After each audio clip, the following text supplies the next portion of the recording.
ನಮಸ್ಕಾರ ವೀಕ್ಷಕರೇ.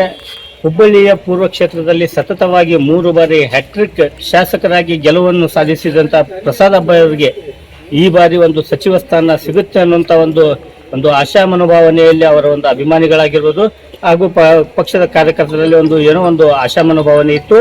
ಆ ಆಶಾ ಮನೋಭಾವನೆಗೆ ಎಲ್ಲೋ ಒಂದು ಕಡೆ ತಣ್ಣೀರುವಂಥ ಕೆಲಸ ರಾಜ್ಯ ಕಮಿಟಿ ಮಾಡಿದೆ ಅಂತಾನೆ ಹೇಳ್ಬೋದು. ಮೊನ್ನೆ ಅದರ ಬಗ್ಗೆ ಮಾತನಾಡಲಿಕ್ಕೆ ನಮ್ಮ ಜೊತೆಗೆ ಕಾಂಗ್ರೆಸ್ ಮುಖಂಡರಾದಂಥ ಪ್ರಕಾಶ್ ಇದ್ದಾರೆ. ಮೊನ್ನೆ ಅವರೊಂದಿಗೆ ಮಾತನಾಡೋಣ. ಸರ್, ಸಚಿವ ಸ್ಥಾನ ಪ್ರಸಾದ ಕೈಕೊಟ್ಟಿದೆ. ನಿಜವಾಗ್ಲೂ ಇವತ್ತು ನಮ್ಮ ಪೂರ್ವ ಕ್ಷೇತ್ರಕ್ಕೆ ಮತ್ತು ನಮ್ಮ ಉತ್ತರ ಕರ್ನಾಟಕಕ್ಕೆ ಒಂದು ಅನ್ಯಾಯ ಆಗಿದೆ. ವಿಶೇಷವಾಗಿ ದಲಿತ ನಾಯಕರಿಗೆ ಅವರು ಸುಮಾರು 3 ಬಾರಿ ಇಲ್ಲಿ ಕ್ಷೇತ್ರದ ಅಭಿವೃದ್ಧಿ ಮಾಡಿ ಜನಪರ ಕಾಳಜಿಗಳನ್ನು ಯಾಕಂದ್ರೆ ಯಾವುದೇ ಕೆಲಸ ಕಾರ್ಯಗಳಾಗಲಿ ಅದು ಯಾವ ಪಕ್ಷದ ಭೇದ ಮರೆತು ಅವರು ಜನರ ಸೇವೆಯನ್ನು ಮಾಡ್ಕೊಂಡು ಬಂದರು. ನಮಗೆ ಭಾಳ ಬೇಸರ ಆಗಿದೆ. ಯಾಕಂದರೆ ಈ ಸರಿ ಹೊತ್ತು ಅವ್ರಿಗೆ ಸಚಿವ ಸ್ಥಾನ ಸಿಗ್ತದೆ ಅನ್ನೋದು ಭಾಳ ಆಸೆ ಇತ್ತು. ಕಾರ್ಯಕರ್ತರಿಂದಲೂ ಭಾಳ ಉತ್ಸಾಹ ಇತ್ತು. ನಾವು ನಿನ್ನೆ ಕೂಡ ನಾವು ಎಲ್ಲ ಕಾರ್ಯಕರ್ತರು ಸೇರಿ ವಿಜಯೋತ್ಸವ ಆಚರಿಸೋಣ, ಸಡಗರ ಸಂಭ್ರಮ ಮಾಡ್ಸೋಣ. ಈ ರಾಜ್ಯ ಸರ್ಕಾರದ ಎರಡನೇ ಪಟ್ಟಿಯೊಳಗೆ ನಮ್ಮ ಕ್ಷೇತ್ರದ ಜನಪ್ರಿಯ ಶಾಸಕರ ಪ್ರಸಾದ್ ಅಬ್ಬಾಯಿ ಸಾಹೇಬರಿಂದ ಈ ಸರಿ ಮಂತ್ರಿ ಸ್ಥಾನ ಸಿಕ್ಕ ಭಾಳ ಆಸೆ ಇದೆ. ಅದು ನಿರಾಶೆ ಆಗಿದೆ. ಭಾಳ ಸ್ಮೂವಾಗಿದೆ. ನಮ್ಮ ಕ್ಷೇತ್ರದ ಶಾಸಕರಿಗೆ ಒಂದು ಶಕ್ತಿ ಕೊಡುವಂಥ ಕೆಲಸ ಮಾಡಬೇಕಾಗಿದೆ. ಯಾಕಂದ್ರೆ ಅವ್ರ ಹತ್ರ ನಾಯಕತ್ವ ಗುಣಗಳಿದೆ. ಅವ್ರು ಮಾಡುವಂಥ ಕೆಲಸಗಳದಾವು. ಸಾಕಷ್ಟು ಅಭಿವೃದ್ಧಿಯನ್ನು ಮಾಡಿದ್ದಾರೆ. ಎಲ್ಲೋ ಬೇರೆಯವರಿಗೆಲ್ಲ ಅವಕಾಶ ಸಿಕ್ಕಿತ್ತು, ಇವ್ರಿಗೂ ಸಿಕ್ತಂದು ಭಾಳ ಆಸೆ ಇರ್ತಿತ್ತು. ಬಟ್ ಅದು ಆಗಲಿಲ್ಲ. ಭಾಳ ಆಗಿದೆ, ಭಾಳ ದುಃಖ ಆಗಿದೆ. ಈಗಾಗಲೇ ಇನ್ನೊಂದು ಸ್ಥಾನ ಉಳಿದಿದೆ. ನಮ್ಮ ಶಾಸಕರಿಗೆ ಸ್ಥಾನ ತುಂಬಿ ಒಂದು ಶಕ್ತಿ ತುಂಬುವಂಥ ಕೆಲಸ ಕಾರ್ಯಕರ್ತರಾಗಲಿ ಈ ಕ್ಷೇತ್ರದ ಅಭಿವೃದ್ಧಿಗಾಗಿ ಅವರು ಒಂದು ಜಿಲ್ಲೆಗೆ ಒಂದು ಶಕ್ತಿ ಆಗ್ತಾರಂತೆ. ಪೂರ್ವ ಕ್ಷೇತ್ರದಲ್ಲಿ ಸಾಕಷ್ಟು ಅಭಿವೃದ್ಧಿ ಕಾರ್ಯಗಳನ್ನು ಮಾಡಿದ್ದಾರೆ. ಹಲವು ಉತ್ತಮ ಹೆಸರನ್ನು ಕೂಡ ಮಾಡಿದ್ದಾರೆ. 3 ಬಾರಿ ಶಾಸಕರಾಗಿ ಕೂಡ ಹ್ಯಾಟ್ರಿಕ್ ಗೆಲುವು ಸಾಧಿಸಿದ್ದಾರೆ. ಇಂಥ ಹಿರಿಯ ರಾಜಕಾರಣಿಯನ್ನು ಕಡೆಗಣಿಸಿದ್ದಾರೆ ಪಕ್ಷದಲ್ಲಿ.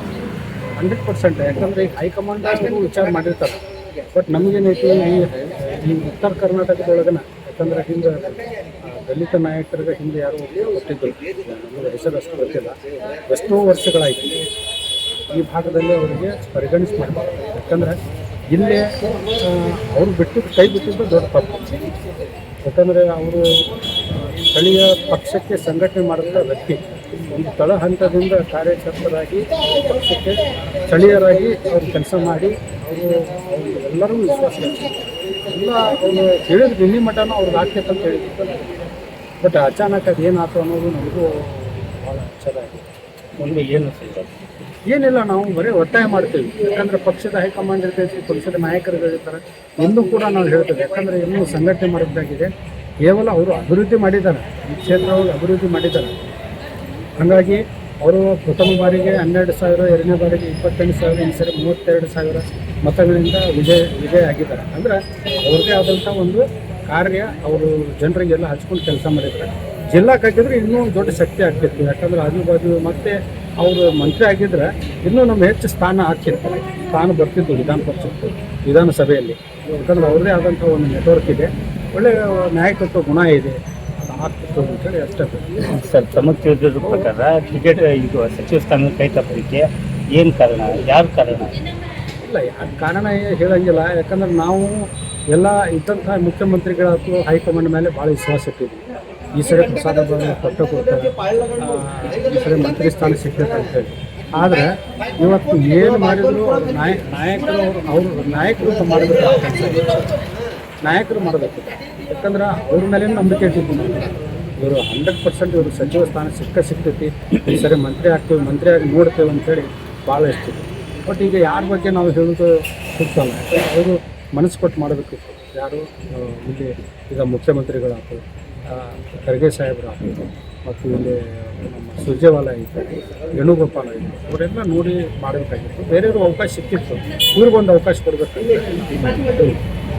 ಇವಾಗ ಬೆಂಗಳೂರು ಬಿಟ್ಟರೆ ಎರಡನೇ ದೊಡ್ಡ ಮಹಾನಗರ ಹುಬ್ಬಳ್ಳಿ ಧಾರವಾಡ. 2 ಸಚಿವರನ್ನು ಇಲ್ಲಿ ಕೊಡಬೇಕಾಗಿತ್ತು, ಕೊಟ್ಟಿಲ್ಲ. ಮುಂದೆ ಇದರಿಂದ ಏನಾದರೂ ಅಭಿವೃದ್ಧಿ ಕಾರ್ಯಗಳು ಕುಂಠಿತ ಆಗುತ್ತವೆ? ಇಲ್ಲ, ಅಭಿವೃದ್ಧಿ ಕಾರ್ಯದೊಳಗೆ ಎತ್ತಿದ ಕೈ ಪ್ರಸಾದ್ ಅಬ್ಬಾಯಿ ಅವರು.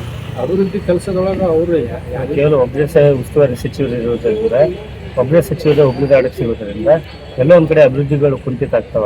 ಇಬ್ರು ಮಂದಿ ಸಚಿವರು ಕೊಟ್ಟಿದ್ರೆ ಇನ್ನೂ ಶಕ್ತಿ ಆಗ್ತಿತ್ತು. ಎರಡು ಕೊಟ್ಟಿದ್ರೆ ಏನು ತೊಂದರೆ ಇಲ್ಲ. ಯಾಕಂದ್ರೆ ಭಾಳಷ್ಟು ಹಿಂದಕ್ಕೆ ಕೊಟ್ಟಿದ್ದಾರೆ. ಒಂದು ಜಿಲ್ಲೆ ಒಳಗೆ 2 ಮಂತ್ರಿಗಳು ಕೊಟ್ಟಿದ್ದಾರೆ. ಇವ್ರಿಗೂ ಒಂದು ಕೊಡಲಿ, ಏನು ತಪ್ಪಾಯ್ತು? ನಿನ್ನೆ ಸಾಕಷ್ಟು ಪ್ರತಿಭಟನೆಗಳನ್ನು ತಾವು ಕೂಡ ಮಾಡಿದ್ರ. ನಿಮ್ಮ ಕಡೆಯಿಂದನೂ ಸಾಕಷ್ಟು ಹೋರಾಟ ಪ್ರತಿಭಟನೆ ಆಗಿದೆ. ಈಗ ಮತ್ತೆ ಪ್ರತಿಭಟನೆಗಳು ಮುಂದುವರಿತಾವ. ಈಗ ಎಲ್ಲರೂ ಕೂಡಿ ನಾವು ಕಾರ್ಯಕರ್ತರು ವಿಚಾರ ಮಾಡ್ತೇವೆ. ಯಾಕಂದ್ರೆ ನಿನ್ನೆ ಭಾಳ ಬೇಜಾರಾಗಿತ್ತು. ಕಾರ್ಯಕರ್ತರು ಭಾಳಷ್ಟು ಹಾವು ಎತ್ತಿದ್ರು, ಭಾಳಷ್ಟು ಗರಂ ಆಗಿದ್ರು. ಇದ್ದರೂ ನಾವು ಕಂಟ್ರೋಲ್ ಮಾಡಿ ಎಲ್ಲರೂ ಸಮಾಧಾನ ಮಾಡಿ ಎಲ್ಲ ಹೇಳಿ ಕಾರ್ಯಕರ್ತರು ಹೇಳಿದ್ವಿ. ಈಗ ಮುಂಬರುವ ದಿನಗಳಲ್ಲಿ ಒಂದು ಸಭೆ ಮಾಡಿ ಎಲ್ಲ ಕಾರ್ಯಕರ್ತರು ಒಟ್ಟು ಸೇರಿ ಯಾರು ಬರ್ತಾರೆ ಮೇಲೆ ನಮ್ಮ ಹೈಕಮಾಂಡದವ್ರು ಯಾರು ಬರ್ತಾರೆ ಅವಾಗ ನಾವು ಪ್ರಶ್ನೆ ಕೇಳ್ತೀವಿ. ಇದರಿಂದ ಯಾರಾದರೂ ರಾಜೀನಾಮೆ ಏನಾದರೂ ಕೊಡ್ತಾ ಇದ್ದಾರೆ? ಇಲ್ಲ, ಈಗ ಇನ್ನೂ ಅದೇನು ಅಲ್ಲಿ ಮಟ್ಟ ಬಂದಿಲ್ಲ. ಈಗ ಕಾಂಗ್ರೆಸ್ ಅವ್ರೇನೋ ಹೇಳಿದ್ದಾರೆ. ಬಟ್ ಈಗ ಎಲ್ಲ ಕುಂತು ಚರ್ಚೆ ಮಾಡ್ತೀವಿ. ಬರ್ತಾರಲ್ಲ, ಈಗ ಯಾರು ನಮ್ಮ ಕಡೆ ಈಗ ಬಂದಾಗ ನಾವು ಪ್ರಶ್ನೆ ಕೇಳ್ತೀವಿ, ಯಾಕ್ರಿಪ್ಪ ನಮ್ಮ ಶಾಸಕರು ಸಚಿವ ಕೊಟ್ಟಿಲ್ಲ ನೀವು ಅಂತೇಳಿ ನಾವು ಕೇಳ್ತೀವಿ. ಅವಾಗ ನಿರ್ಣಯವನ್ನು ತಗೋತೀವಿ. ಮುಂದೆ ಪಕ್ಷದ ಕಾರ್ಯಕರ್ತರಲ್ಲಿ ಗೊಂದಲ, ಅಸಮಾಧಾನ ಏನಾದರೂ ಉಂಟಾಗಿದೆ ಅಂತ ಏನಿಲ್ಲ, ಬೇಸರ ಆಗಿದೆ ಅಷ್ಟೇ. ವಿಶ್ವಾಸ ಇತ್ತು. ಈಗ ಯಾರಾದರೂ ಒಬ್ಬರು ಕೊಡಬೇಕಾಗಿತ್ತು, ಕೊಟ್ಟಿದ್ದಾರೆ. ಆದರೆ ನಮ್ಗೆ ಬೇಸರ ಆಗಿದೆ. ಅಂದರೆ ಈ ಕ್ಷೇತ್ರಕ್ಕೆ ಆಗಬೇಕಾಗಿತ್ತು, ಪೂರ್ವ ಕ್ಷೇತ್ರಕ್ಕೆ ಅದು ಭಾಳ ನಾವು ಆಸೆ ಇತ್ತು. ಭಾಳ ದಿವಸ ಆಗಿತ್ತು ಈ ಭಾಗದಲ್ಲಿ ಕೊಟ್ಟಿದ್ದಿಲ್ಲ ಅಂತೇಳಿ ಹೇಳಿದ್ರಲ್ಲ ವೀಕ್ಷಕರೇ. ಎಲ್ಲೋ ಒಂದು ಕಡೆ ನಮ್ಮ ನಾಯಕರಿಗೆ ಒಂದು ಸಚಿವ ಸ್ಥಾನ ಸಿಗುತ್ತೆ ಅನ್ನುವಂಥ ಒಂದು ಆಶಾ ಮನೋಭಾವನೆ ಇಲ್ಲಿ ಇದ್ರು. ಅದು ಸಿಕ್ಕಿಲ್ಲ. ಮುಂದಿನ ದಿನದಲ್ಲಿ ಪಕ್ಷ ಮತ್ತೇನಾದರೂ ಒಂದು ಅವರಿಗೆ ಸಚಿವ ಸ್ಥಾನ ಕೊಡಬೇಕು ಅನ್ನುವಂಥದ್ದು ಅವರ ಅಭಿಮಾನಿಯಾದ ಪ್ರಕಾಶ್ ಬರ್ಬೂರವರ ಮಾತಾಗಿತ್ತು. ಮತ್ತೊಂದು ಸುದ್ದಿಯೊಂದಿಗೆ ಮತ್ತೆ ಭೇಟಿ ಆಗೋಣ. ಹುಬ್ಬಳ್ಳಿ